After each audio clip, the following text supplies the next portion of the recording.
মা, ও মা, আসসালামু আলাইকুম মা। ওয়ালাইকুম আসসালাম আবু বকর।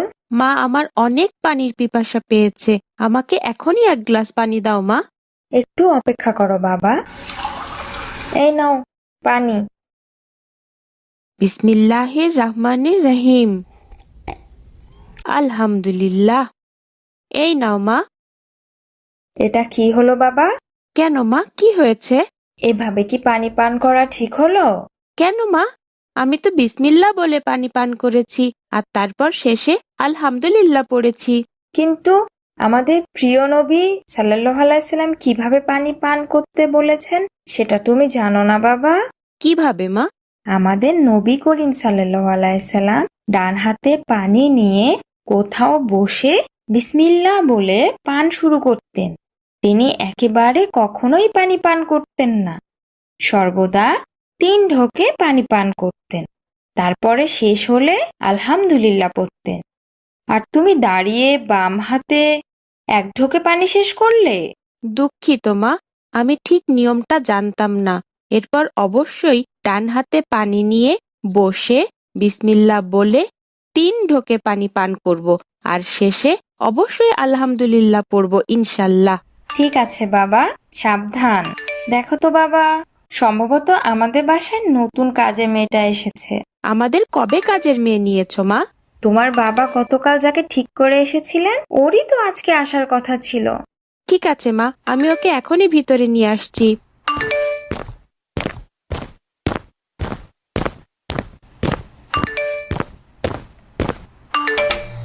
আসসালামু আলাইকুম ভাইজান। ওয়ালাইকুম আসসালাম। ভাইজান, আমার নাম মোসাম্মদ বিলকিস খাতুন। এই বাড়ির খালুজান আমারে আসতে বলছিলেন।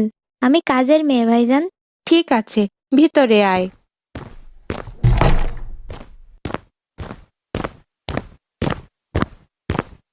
সোফায় না, নিচে বস। ঠিক আছে ভাইজান, আমি দাঁড়াইয়া থাকি। মা, ও মা, কাজের মেয়েটা এসেছে। আসছি বাবা। আসসালামু আলাইকুম খালাম্মা। ওয়ালাইকুম আসসালাম। কি ব্যাপার, তুমি দাঁড়িয়ে আছো কেন? সোফায় বসো। না খালাম্মা, ভাইজান তো সোফায় বসতে না করলেন। আবু বকর, তুমি ওকে সোফায় বসতে না করেছো কেন? মা, ও তো আমাদের কাজের মেয়ে। কাজের মেয়ে সোফায় কেন বসবে? ছি বাবা, এগুলো বলতে হয় না। তোমার নাম কি মা? মোসাম্মদ বিলকিস খাতুন। তোমার বাড়িতে আর কে কে আছেন? শুধু বাবা আছেন, মা অনেক আগেই মারা গেছেন খালাম্মা। ঠিক আছে, তুমি এই বাড়িতে বাড়ির মেয়ের মতোই থাকবে। আপনি অনেক ভালো খালাম্মা। ঠিক আছে বিলকিস, আসো আমার সাথে, আমাকে রান্নায় সাহায্য করো। কই মা, আমার নাস্তাটা নিয়ে এসো তাড়াতাড়ি। আসছি বাবা। এই নাও আবু বকর, এটা তোমার জন্য। বিলকিস, এটা তোমার জন্য। না খালাম্মা, আমার লাগবো না, আপনি খান। নাও তো, আমি দিচ্ছি। মা, আমার নুডলস কেন ওকে দিচ্ছ? ও তো কাজের মেয়ে। কাজের মেয়ে কেন আমার খাবার খাবে মা? ছি বাবা, এগুলো কি বলো? এগুলো বলতে হয় না। ও তোমার বোনের মতো। না মা, ও কেন আমার বোন হবে? ও তো কাজের মেয়ে। ছি বাবা ছি, চুপ করো। এই নাও বিলকিস। না খালাম্মা, থাক। নাও বলছি, নিয়ে চেয়ারে বসে খাও। মা, ও কেন আমাদের সাথে চেয়ারে বসে খাবে? কাজের মেয়ে কি চেয়ারে বসে খায়? আবু বকর, তুমি কেমন হয়ে যাচ্ছ? এগুলো বলতে নেই বাবা। মা, তুই এখানে বসে খা। ঠিক আছে খালাম্মা। ভাইজান, ভাইজান, এই নেন আপনার দুধ নেন। এটা কি করলি? তুই আমার প্রিয় মগটা ভেঙে ফেললি। ভাইজান, আমি ইচ্ছা করে ফেলি নাই, হঠাৎ করে পড়ে গেছে ভাইজান। চুপ কর, বের হ এখনই। এখনই বের হ তুই। তুই এই বাসা থেকে চলে যাবি। তোকে যেন আর কখনো এই বাসায় না দেখি, যা বলছি। ভাইজান, আমি ইচ্ছা করে এটা করি নাই। আবার কথা বলছিস? এখনই বের হ। বিলকিস, মা বিলকিস, এখনো দুধ দেয়া হলো না? দেখেছো মা, ওই পাজি কাজের মেয়েটা আমার প্রিয় মগটা ভেঙে ফেলেছে। এটা কে করলো বাবা? ওই যে পাজি কাজের মেয়ে বিলকিস করেছে মা। ছি বাবা, ওর নাম ধরে বলছো কেন? ও তোমার অনেক বড়, ওকে আপু ডাকবে। কিন্তু বিলকিস কই? ওকে আমি তাড়িয়ে দিয়েছি। ও আমার প্রিয় মগটা ভেঙে ফেলেছে। মগ ভেঙেছে বলে তাড়িয়ে দিলে? ও হয়তো ইচ্ছে করে ভাঙেনি। ওকে কি তাড়িয়ে দেওয়াটা ঠিক হলো বাবা? আমি লক্ষ্য করছি ও আসার পর থেকেই তুমি ওর সাথে খারাপ ব্যবহার করছো। কেন বাবা? করবেই তো, ও তো কাজের মেয়ে। এটা কেমন কথা বাবা? তুমি ভুল করছো আবু বকর।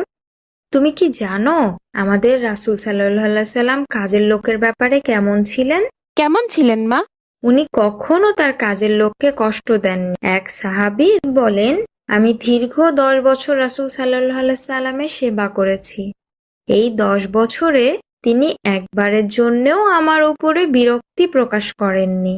আর বুখারী শরীফের বর্ণনা মতে নবী করিম সাল্লাল্লাহু আলাইহি সাল্লাম মৃত্যুর মুহূর্তে শেষ বাক্য হিসেবে বলে গেছেন, নামাজ আর দাসদাসীদের ব্যাপারে আল্লাহকে ভয় করতে।